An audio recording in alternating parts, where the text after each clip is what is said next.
Ratchet and Clank walkthrough part 3. So as we saw in the last video, and right here, there are going to be a ton of shortcuts that you will be able to take in this game throughout the various worlds as soon as you get to the end of a certain pathway. And most of those shortcuts will take you right next to or near your ship, and you can usually take them back to return to that place if you want to come back to the world later. Now, most of the time, there's no reason to come back to a world unless you want to get more, bolts, or if you want to collect the golden bolts. And I'm not going to be doing a golden bolt walkthrough just because I don't really feel like it, but I may be doing a walkthrough later on how to collect bolts easily. So, anyway, this area is still in the same world as the last video, and it's one of the other places you can take if you didn't want to go back behind you to go to the plumber first. And there's a few more enemies right in the beginning, but it's in a big wide open space, so it's not really too difficult to deal with them.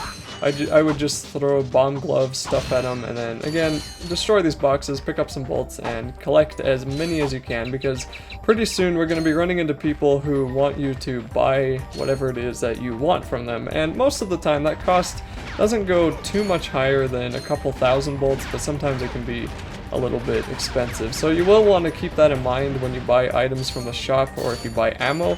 And you may want to think, if you can make your way past a certain part without ammo, then you may want to consider doing that, just so you don't have to spend those bolts. But sometimes ammo is what kills you or doesn't kill you.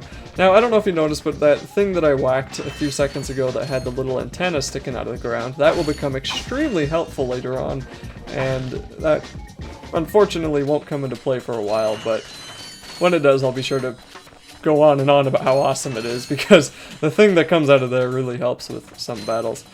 So anyway, I'm just going around collecting all these little bolts that are laying around, and they don't seem to disappear. In a lot of games, especially these older ones, if money or other collectibles lay around on the ground for too long, they flash after a certain amount of time, then they go away. But in this one, they seem to stay there pretty much forever, or until you turn off your system or leave the level. So if you're ever having to worry about whether or not you're going to collect a big pile of bolts, like say you stay far back, shoot a ton of enemies one at a time, and then there's a big pile of bolts there, you don't have to worry about them disappearing, so that's pretty nice.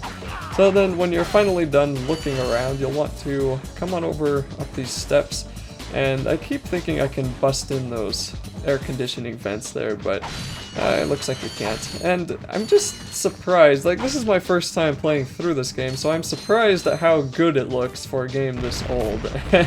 I know it's the HD remastered version, but you can still tell it's pretty old. I mean, the textures are bland and the controls are a little bit wonky from time to time.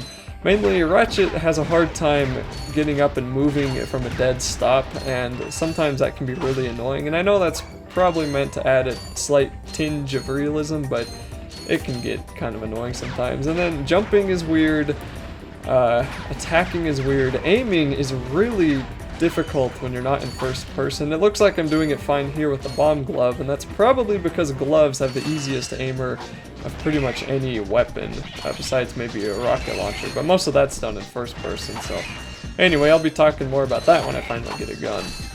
So when you are done dealing with these enemies here, I'm just going to go around and get some of these boxes, and when you run into that big open field at the end, then that's pretty much where the level ends, and also where my narration stops.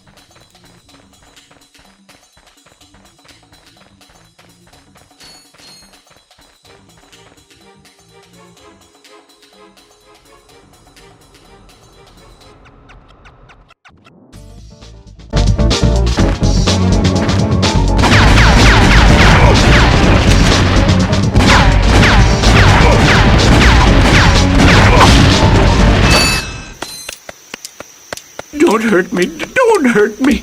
Oh, what are you? Mercenaries? Torturers? Assassins? I'll tell you anything. Here, take my Infobot. It's all I've got left. Sir, we're not assassins. Hold on. Let's see what he's got.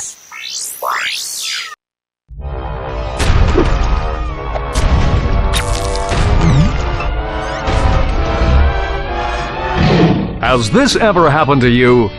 Hi, I'm Captain Quark, and believe me, there's nothing worse than staring down a Blargian snagglebeast from the inside and knowing your equipment isn't functioning properly. That's why I come to Al's Robo Shack for all my electronic needs. Al has been the exclusive repair shop for my super electro gadgets since I was knee-high to a sand mouse. If Al can't fix it, it's not broke. Right, Al? You said it, pal. So if you're fighting crime, or just fighting grime, come to Al's Robo Shack in Metropolis for all your robotic repairs. Al's Robo Shack, it's Quarktastic! Do you know what this means? Yeah, Captain Quark is really sold out. No, it means Captain Quark is on Metropolis. We could tell him about this invasion. If we had a ship. What? A ship? What? You're not going to torture me?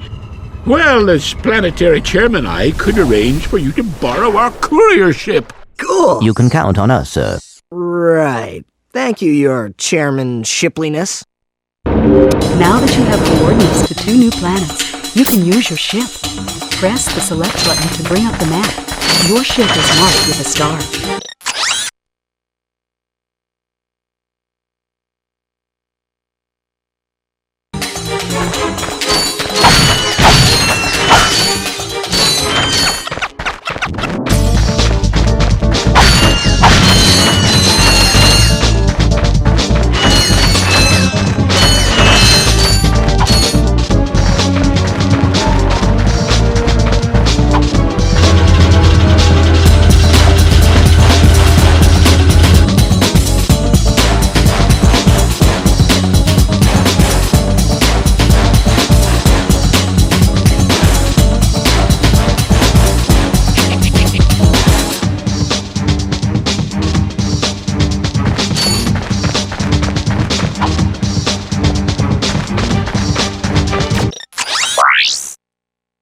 I got some great bargains for you today.